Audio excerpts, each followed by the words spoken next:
आदाब, नमस्कार। मैं हूं मोनी सनवर और आप देख रहे हैं मुंसिफ टीवी के स्पेशल डिबेट शो बड़ी खबर। देश के कई हिस्सों में इस वक्त रसोई गैस यानी एलपीजी को लेकर हाहाकार मचा हुआ है। गैस एजेंसियों के बाहर लंबी लंबी कतारें लगी हुई हैं। उत्तर प्रदेश और बिहार में तो हालात ऐसे हैं कि पुलिस की मौजूदगी में सिलेंडर बांटे जा रहे हैं। वहीं राजस्थान में कमर्शियल सिलेंडर के लिए कालाबाजारी के आरोप भी सामने आए हैं। होटल, रेस्टोरेंट और कैटरिंग कारोबार बुरी तरह प्रभावित हुआ है। कई जगह शादियों तक पर संकट आ गया है। बताया जा रहा है कि मिडिल ईस्ट में जारी जंग और हॉर्मुज स्ट्रेट में तनाव के कारण सप्लाई चेन प्रभावित हुई है।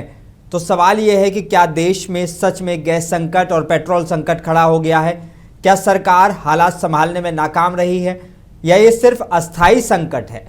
इन्हीं मुद्दों पर आज चर्चा करेंगे और चर्चा के लिए हमारे साथ दो खास मेहमान मौजूद हैं। राघवेंद्र सिंह चौहान, भाजपा प्रवक्ता, आपका बहुत बहुत इस्तकबाल है। नदीम अंसारी, कांग्रेस प्रवक्ता, आप दोनों का बड़ी खबर में बहुत बहुत इस्तकबाल है, स्वागत है। राघवेंद्र जी, सबसे पहले आपके पास सवाल बड़ा अहम है। देश भर में जो एलपीजी की किल्लत की खबरें सामने आ रही हैं, एजेंसियों के बाहर लंबी लंबी लाइनें लगी हुई हैं, आप टीवी स्क्रीन पर भी देख सकते हैं, तो क्या सरकार इस संकट को समझ नहीं पाई या अब संभालने में नाकाम रही है, जिस तरह से विपक्ष आरोप लगा रहा है? आपको भी नमस्कार, होली की बाद में शुभकामनाएं और हमारे बहुत बहुत शुभकामनाएं आपको जी। साथी पैनलिस्ट को भी हमारी शुभकामनाएं। देखिए, ऐसा है, ये जो मुद्दा आपने आज लेकर आप डिबेट कर रहे हैं, ये पूरी दुनिया ऊर्जा के संकट से। और अभी आपने एक बात कही कि समझ नहीं पाए। अरे भाई, क्या इसमें समझना हो, क्या इसमें ना समझ। भारत जो ऐसा तो नहीं है एलपीजी की कीमतें भारत तय करता है, ये अंतरराष्ट्रीय क्रूड ऑयल मार्केट पर निर्भर होती है, ये तो आप जानते ही जानते जी। और रूस यूक्रेन युद्ध, मिडिल ईस्ट तनाव सप्लाई का मेन कारण है, जिसके दुनिया में ऊर्जा का संकट बना हुआ है, कोई भारत में ही नहीं। लेकिन उसके बावजूद भी भारत ने अपने नागरिकों को उससे बचाने की सबसे ज्यादा कोशिश की है। देखिए, हमारी नीतियां और नीतियां अगर सही ना होती तो आज आप इतना नहीं जूझ रहे होते जितना दुनिया जूझ रही है, उससे कहीं ज्यादा आप सफर कर रहे होते। ऐसा नहीं है कि हमारे यहाँ गैस की कमी है, हमारे यहाँ पेट्रोल की कमी है, हमारे यहाँ डीजल की कमी है, ऐसा नहीं है। ना कमी है और ना कमी होने देंगे। आपके चैनल से मैं विश्वास दिलाता हूं कि भारत के प्रत्येक नागरिक को मूलभूत सुविधाओं की व्यवस्था से हम वंचित ना हुआ है और ना होने देंगे। देखिए, ऊर्जा पर हमारा कार्य चलता रहता है। भारत ने रूस के साथ सस्ता तेल खरीदकर देश की अर्थव्यवस्था और कीमतों को स्थिर करने की कोशिश की है, ये सर्वविदित है। और renewable energy, solar, green hydrogen पर तेजी से काम हो रहा है, ताकि भविष्य में तेल पर भी हमें इस तरीके का निर्भरता न करनी पड़े, हम उन पर निर्भर न हो, हम अपनी व्यवस्था खुद कर सकने में आत्मनिर्भर बने। इस पर भी काम भारतीय जनता पार्टी की सरकार ने किया है और कर रहे हैं। निश्चित रूप से आपने कहा कि लंबी लंबी लाइनें लग गई हैं और वहां पर पुलिस के बीच में गैस बांटी जा रही है। अरे, गैस की कमी नहीं है और न गैस की कमी होने देंगे। बांटी जा रही है और पुलिस इसलिए है कि कोई इस तरीके की भयावह घटना ना हो कि जिससे कि हमारा देश को सफर करे या किसी नागरिक को कोई परेशानी हो। निश्चित रूप से स्पष्ट निर्देश गैस एजेंसी मालिकों को है कि हर व्यक्ति को अपरिहार्य रूप से उसको आगे से आगे व्यवस्था उसकी की जाए। ठीक है। अब ये है कि इसमें लाइन लगने की जो आप बात कह रहे हैं, तो आपको ये सर्वविदित होगा कि इस तरीके की जब भयावह दुर्घटनाएं कहीं, ये तो कोई इंडिया स्तर का मामला नहीं है, अंतरराष्ट्रीय बाजार में इस तरीके की ये दिक्कतें आई हैं, लेकिन भारत उससे कोसों दूर है। भारत को भारतीय जनता पार्टी जैसी सरकार मिली है, उस सरकार ने न कभी यहाँ के नागरिकों को इन मूलभूत व्यवस्थाओं के लिए परेशान होने दिया है, न होने देंगे आगे। ठीक। नदीम साहब, सरकार कह रही है कि ये अंतर्राष्ट्रीय हालात का असर है, घबराने की ज़रूरत नहीं है, तो क्या विपक्ष इस मामले को लेकर अनावश्यक डर फैलाकर राजनीति कर रहा है, जिस तरीके से आपके ऊपर इल्ज़ाम लग रहे हैं? मोनीश भाई, मैं पहले ये कहूंगा कि आज का जो ये डिबेट है, ये कुछ इस तरह का डिबेट हो गया कि हमारा किडनी फेल हो गया है और हम पेन किलर खा करके और पेन किलर की चर्चा कर रहे कि कौन सा पेन किलर खाएं तो हमारा ये दर्द ठीक हो जाएगा।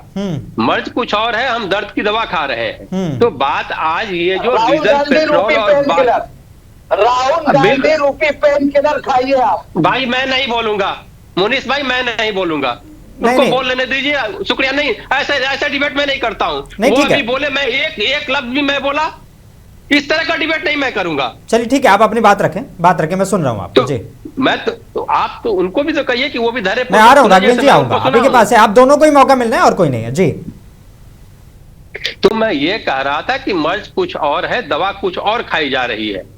आप एलपीजी की बात कीजिए, पेट्रोलियम प्रोडक्ट की बात कीजिए, या देश के किसी भी चीजों की बात कीजिए, आज जिस तरीके से हमारा देश नीति और विदेश नीति जिस तरीके से फेल हुआ है, भारत सरकार और आदरणीय नरेंद्र मोदी जी इस सरकार को ट्रंप के हाथों गिरवी रख दिए हैं, ये उसी का नतीजा है।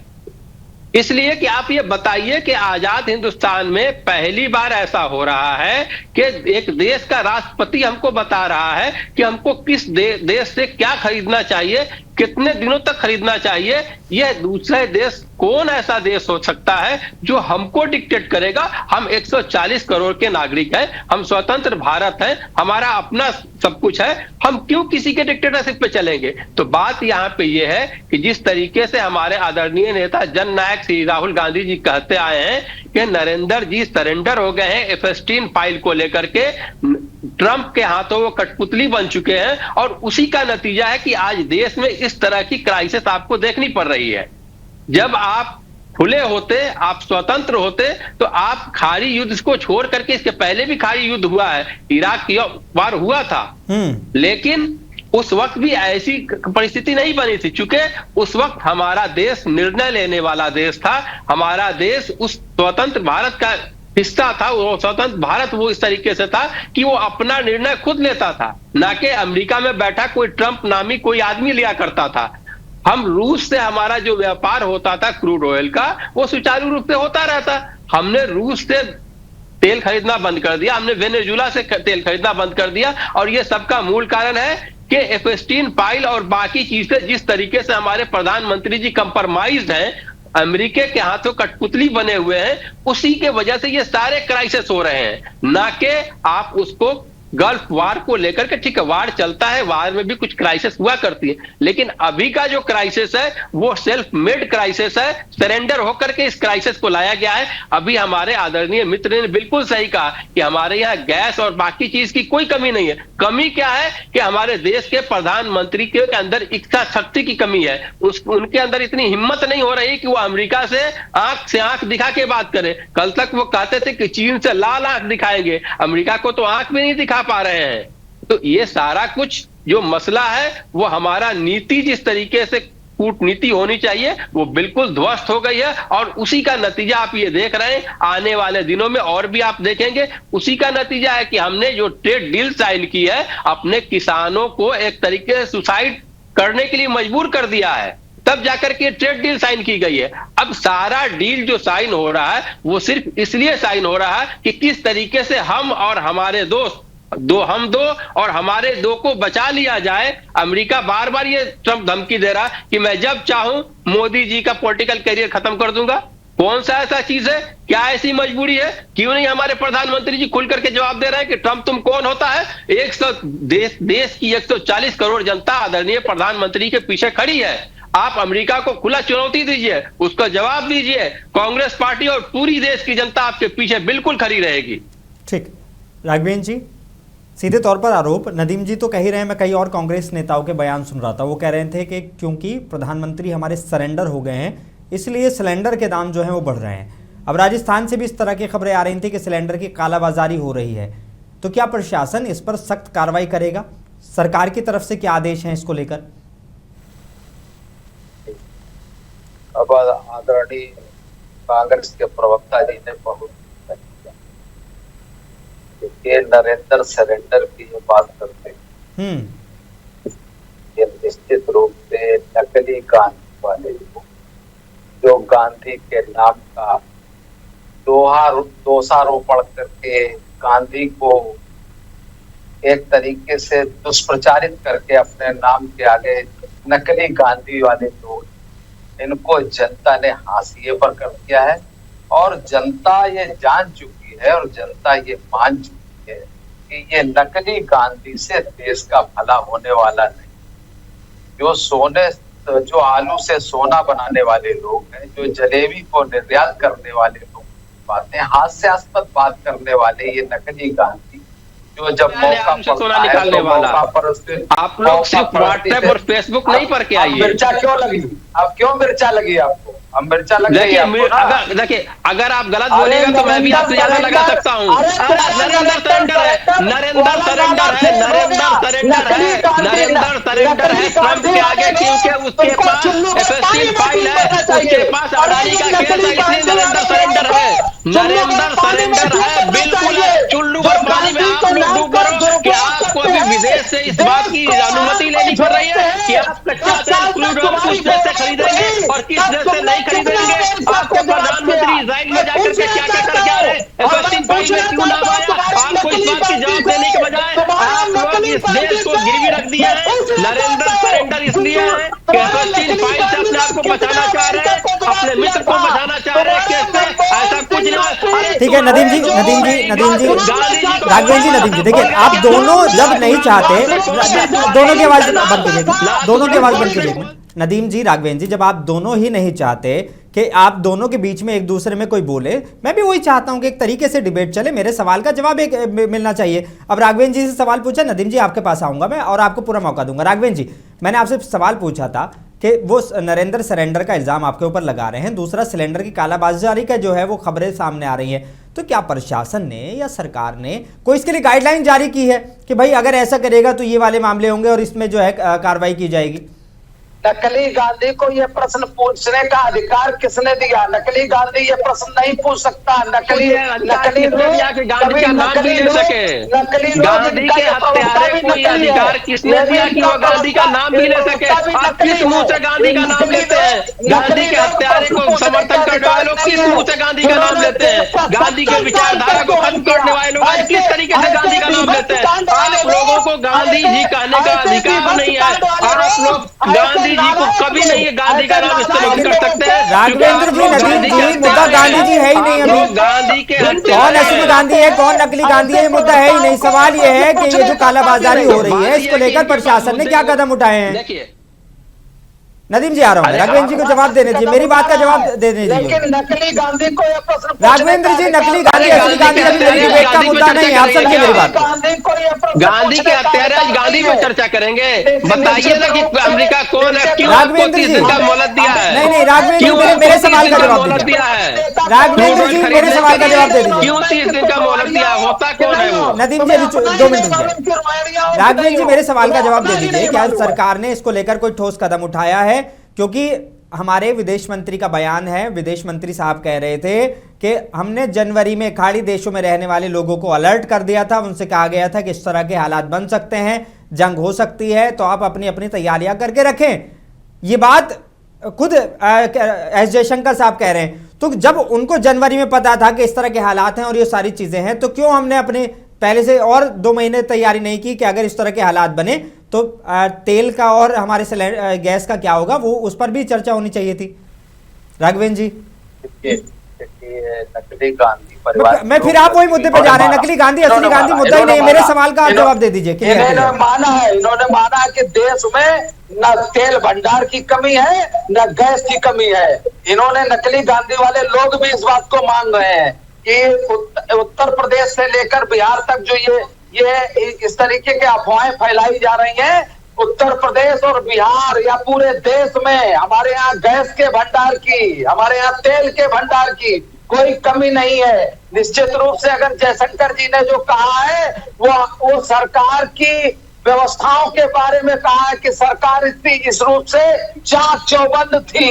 सरकार चाक चौबंद चीन हमारे बॉर्डर पे खड़ा था तो यही कह रहे थे जो उचित समझो करो, तो अभी भी ये देश चलिए ठीक कर है, देंगे जो ठीक है राघवेंद्र जी, आ रहा हूं मैं। तुम्हारे करने से नहीं होगा, तुम तो तुम्हारे करने से कुछ नहीं होता है। तुम जैसे अंग्रेजों को जो मुखबिरी कर किया करते थे, तुम लोगों से कुछ नहीं होगा। अंग्रेजों को मुखबिर सारे टॉपिक पे वापस आते हैं नदीम जी। दलाली क्या करते आज चाइना और ये मेरा मुद्दा ही नहीं है, चाइना गांधी ये सारे मुद्दे ही नहीं है राघवेंद्र जी। नदीम जी आप समझे, टॉपिक पे वापस आइए प्लीज। आप दोनों बहुत नरेंद्र सरेंडर की बात करेगा तो उसको जवाब नकली गांधी का देना पड़ेगा। दोनों मुखर प्रवक्ता है, अपनी बात को उस तरीके से देखिए जिसके लिए आप जाने जाते हैं। नदीम जी वापस आइए। नदीम जी जवाब दीजिए। अगर सरकार नदीम जी अगर सरकार ने समय रहते वैकल्पिक सप्लाई की व्यवस्था की है, वो कह रहे हैं कि हमने तैयारियां की हैं, कोई कमी नहीं है किसी भी तरह की, लेकिन आप कह रहे हैं कि अगर इन्होंने तैयारी की होती तो आज ये संकट टाला जा सकता था। लेकिन वो कह रहे हैं कि संकट है ही नहीं, ना कोई गैस की कमी है ना कोई तेल की कमी है। देखिए ये वो सरकार है जब चीन हमारे बॉर्डर पे घुसता है, जब चीन हमारे बॉर्डर पे घुसता है तो ये कहते हैं ना कोई घुसा था, ना कोई घुसा है, ना कोई घुसेगा। वहां पे जब चीनी सेना आती है, सुनिए मैं आपको बता रहा हूँ, ये लोग हमेशा सब्ज बाग देखते हैं और इनको जमीनी हकीकत से कोई मतलब नहीं होता है, क्योंकि ये लोग हमेशा जनता को वर्गलाने की बात करते हैं, झूठे प्रचार करते हैं, दुष्प्रचार करके ज्यादा लंबी लंबी बोल करके अपनी बातों को कहते हैं। अगर आज कमी ये नहीं है तो ये पूरे देश में हाहाकार क्यों मचा हुआ है? कई सारे बड़े होटल के रेस्टोरेंट क्यों बंद हो रहे हैं? आम जनता को गैस सिलेंडर की कमी क्यों हो रही है? हमारे लोग इराक में, सीरिया में और बाकी पूरे गल्फ कंट्री में क्यों फंसे हुए हैं? राघवेंद्र जी, नदीम जी देखना ऐसे ना तो दर्शकों को कुछ समझ में आएगा ना, आप दोनों को एक दूसरे की बात समझ में आएगी। आप समझे मेरी बात? नहीं, फायदा नहीं होगा, मैं दोनों की आवाज डाउन करा दूंगा, कोई फायदा नहीं होगा। आप समझे?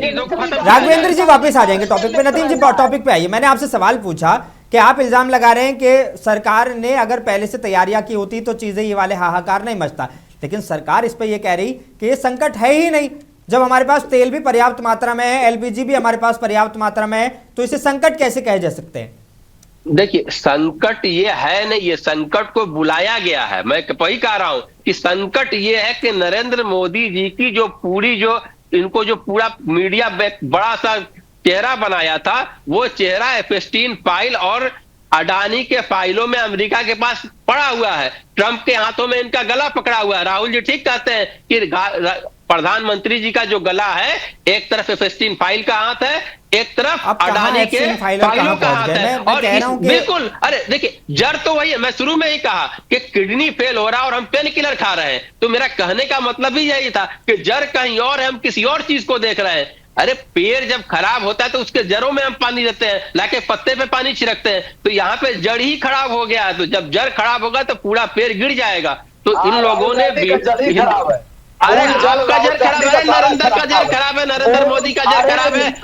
कैसा करेक्टर है कि एफस्टीन फाइल में नाम आया? आपके पेट्रोलियम मंत्री हरदीप पुरी एफस्टीन से मिलता है और मैं आपका प्रेस कॉन्फ्रेंस करके वो कहते हैं कि हम एफस्टीन से मिलते हैं। जब एफस्टीन से आपका पेट्रोलियम मंत्री और देश का प्रधानमंत्री एफस्टीन जैसे जानवर से जब मिलेगा तो यही प्रक्रिया होगी और यही बात होगी, क्योंकि आप लोग कभी भी देश के हितों को नहीं कहते। आप लोग गांधी के हत्यारे हैं, आप लोग संविधान को खत्म करना चाहते हैं। जिस तरीके से आपकी फाइल खुल रही है, ठीक है नदीम जी, नहीं रहेंगे। ठीक है नदीम जी, राघवेंद्र जी सवाल सुन लीजिए। राघवेंद्र जी सवाल आपसे है, सरकार ने एसेंशियल कमोडिटी एक्ट लागू किया है और हाई लेवल कमेटी भी बना दी है, तो क्या इससे हालात हम उम्मीद करें कि जल्द सामान्य हो जाएंगे? जिस तरीके से आप कह रहे हैं कि ये कोई संकट नहीं है, चलिए मान लेते हैं, आपकी बात को ही मानते हैं कि संकट नहीं है। वो एक अलग बात है कि लंबी लाइनें लग रही हैं और कालाबाजारी भी हो रही है, फिर भी हम मानते हैं कि संकट नहीं है। लेकिन अब ये जो सारी चीज़ें हुई हैं, हाई लेवल कमेटी बनाई गई है और जो साथ साथ एसेंशियल कमोडिटी जो है एक्ट लागू कर दिया गया है, तो क्या उम्मीद करें कि वाकई इससे हालात जो है वो बिल्कुल सामान्य हो जाएंगे? जो लाइनें हैं ये हमें नहीं देखने को मिलेंगी? राघवेंद्र जी, मैं आपको बता दूं स्पष्ट रूप से कि जब इनकी सरकार थी, विपक्षी लोग जब सत्ता में हुआ करते तो एलपीजी सिलेंडर 400 से 1000 कोई राहत नहीं दी गई। आज विपक्ष सिर्फ डर और भ्रम की स्थिति पैदा कर रहा है, वो हवा खड़ा कर रहा है। अगर इतनी इनको चिंता थी, इतने बड़े चिंतित थे, और ये नकली लोग इतना ज्यादा परेशान क्यों है, उसका मैं कारण आपको बताता हूँ। अगर इनको इतनी ही चिंता थी तो अपने राज्यों में जहां जहां इनकी सरकारें हैं, स्वयंभू सरकारें हैं, वहां ये वैट क्यों नहीं कम किया, उसको कम कर देते भाई। रही बात, जो लोग आज महंगाई पर राजनीति करते हैं, घटतौली पर राजनीति करते हैं, वो इसके द्योतक रहे हैं। पुराना उनका कार्य ही यही रहा है। जो लोग अपने राज्यों में टैक्स कम करने के लिए तैयार नहीं है, वो आज ये बातें करते हैं कि ये कमी है, वो कमी है। हिंदुस्तान में, भारतवर्ष में ना गैस की कमी है और ना उसके वितरण में कोई कोताही होने देंगे। वितरण भी होगा, हर एक को गैस मिलेगी, हर एक को तेल मिलेगा निश्चित रूप से। और ये गला पकड़ने की जो बात करते हैं, देखिए ये ऊर्जा संकट वैश्विक है, कोई हिंदुस्तान में नहीं है। लेकिन भारत में घबराहट की स्थिति तैयार कर रहे हैं लोग। मोदी सरकार गरीबों को गैस देती है और उज्ज्वला के तहत देती है, जहां पर कभी इन्होंने गैस के लिए कोई प्रयत्न नहीं किए थे।